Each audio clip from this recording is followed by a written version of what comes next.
Crash Bandicoot's comeback has been a pretty incredible one, just releasing hit after hit for the past 6 years. An incredible remake of a single-player game with the Insane Trilogy, an outstanding remake of a multiplayer game with Crash Team Racing Nitro Fueled, a super duper fun and exciting brand new single-player game with Crash Bandicoot 4 It's About Time, and a pretty fun mobile game with Crash on the Run that died way too soon. No, seriously, this thing was outperforming Temple Run, Angry Birds, Sonic Dash, Mario, like actually what happened to Crash on the Run.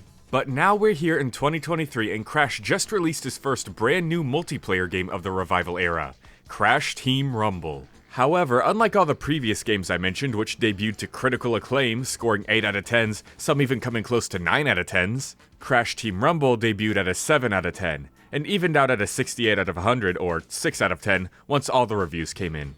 Now, Crash in particular is a bit weird, because when it comes to the fandom or entire gaming community in general, their response to Crash is a bit panicky. Even the tiniest little misstep, and everyone assumes Activision has killed the franchise again. Or that Crash should have stayed in his hiatus and never came back, despite him having nothing but massive success for the past half-decade. So, is Crash Team Rumble's mixed debut another case where people are just panicking, or is there actually something wrong with this one? Let's take a deep dive. Before we begin, I'd like to ask you to forget everything you've heard about this game, both good and bad. And the only reason I ask this is because of this panicky community, Crash seems to be the victim of a ton of misinformation. It never goes well for him on social media. For example, when the Insane Trilogy was coming out, they added bonus DLC levels, everyone assuming they were gonna monetize Crash. But nope, they were free. Crash Team Racing Nitro Fueled introduced microtransactions a couple months after release, making everyone panic and say, oh no, they're monetizing Crash and making him pay to win. But nope, you could still get everything in the game 100% free in no time at all. When Crash Bandicoot 4 It's About Time was coming out, they had to take time out of a PlayStation showcase to emphasize that the skins in the game were unlockable just by playing the game, and that no microtransactions were involved, because they know how the fandom is. And now with Crash Team Rumble, there's so much. Because Crash Team Rumble is an online-only multiplayer game with a battle pass, people assume it's full of microtransactions. But it's not.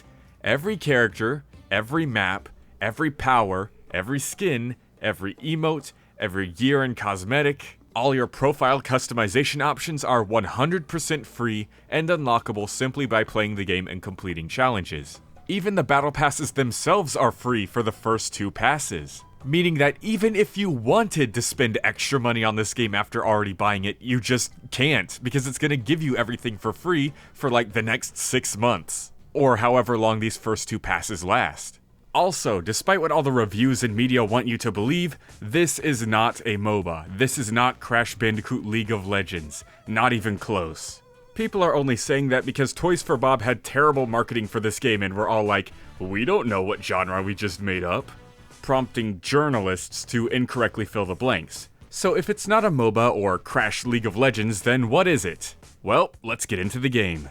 Crash Team Rumble is actually what I'd like to call a competitive collectathon.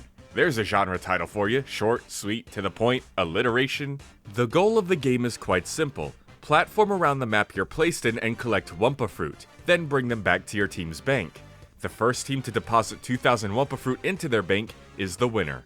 To keep things interesting though, there's lots more that goes into it. There's gem pads that you need to activate to boost your Wumpa output. Relics you need to collect and deposit into relic stations to give you and your team power boosts and advantages. And of course, a team of enemies you need to prevent from scoring who will also try their best to prevent you from scoring. And all of this is done through classic Crash Bandicoot platforming.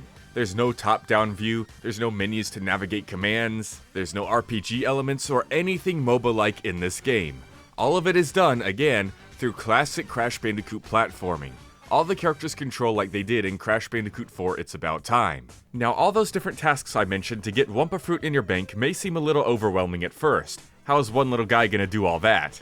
But remember, you're in a team-based game. Each character has their own specific role. You'll only need to focus on one task, and hopefully your team will have a good balance of roles. There's scorers, characters who platform around the map to collect Wumpa Fruit and deposit it back at their bank as fast as possible. The second role is boosters, who are responsible for lighting up all the gem platforms, managing them, and collecting relics for the relic stations, making sure the team's output of Wumpa is as high as possible. Then finally there's blockers, whose job it is to protect you from attacking opponents and prevent them from scoring in their bank. And on top of all of this, you also get to select a specific power that you get to use multiple times mid-match when you fill up the gauge for it. These powers all assist you in accomplishing your goal in some way. There's a Venus flytrap that spits projectiles that can slow down your opponent. There's a healing fridge that'll heal you and your team when you stand next to it. There's a Gazmoxian guard who can defend the enemy bank on its own. Bouncy crates to give you extra vertical mobility, and so much more. There's so many different elements that factor into how a match goes and who ends up on top. It's so much chaotic fun. And that's just in the main competitive mode. There's also, and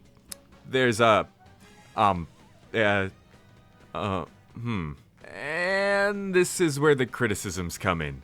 Crash Team Rumble is a game that seems to take quality over quantity a bit too literally. I may have defended this game from the misinformation at the start of this video, but I'm not going to defend it from actual flaws. Like the title says, this is the most honest and accurate Crash Team Rumble review ever. The core game and gameplay of Crash Team Rumble is an absolute blast to play. It will keep you hooked for hours on end, especially with weekly events that they do.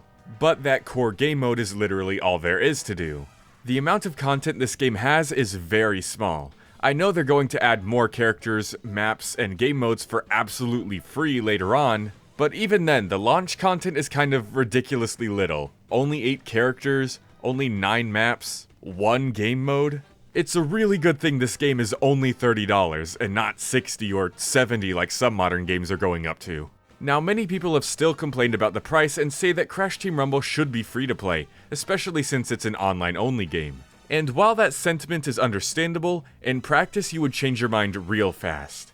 Remember, all the characters, maps, power-ups, and such that they have in the game and are going to add later on are completely free and unlockable. If this game was free to play like so many people are begging for, you'd see a $5.99 tag on every single character they add going forward. Look, I know Activision is the company that owns all these games, but Toys for Bob are stellar developers, and somehow all of these new Crash Bandicoot games have managed to avoid Activision's usual scummy practices, no matter how scarily close they've gotten to them.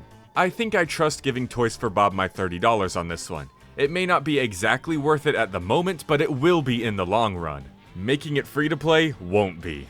I'd rather spend $30 now and get everything for free in the future than spend $6 every month a new character drops. Overall, Crash Team Rumble is a really fun time, but it's definitely not dedicated to the day one folks. They're very clearly looking for a steady stream of players to trickle in over a long period of time, instead of having a massive launch weekend and then a drop-off. So with that said, would I recommend Crash Team Rumble? Well, not now, but definitely in the future. If you haven't picked it up yet, maybe get it this fall when Season 1's ending and we're moving on into Season 2. By then there should be a substantial amount of content for you. Especially if you're a Spyro fan. This game may have unfortunately been a victim of bad journalism and misinformation, receiving loads of unfair criticism, but there are some completely fair criticisms too. I honestly think the 6 out of 10s and 7 out of 10s this game has been getting are completely fair. But I also believe that if this game were to get re-reviewed in the future, it would no doubt grow to an 8 or maybe even a 9 out of 10. So that's my completely honest and accurate review of Crash Team Rumble. It's okay now. Not great, but okay. But it'll be great in the future.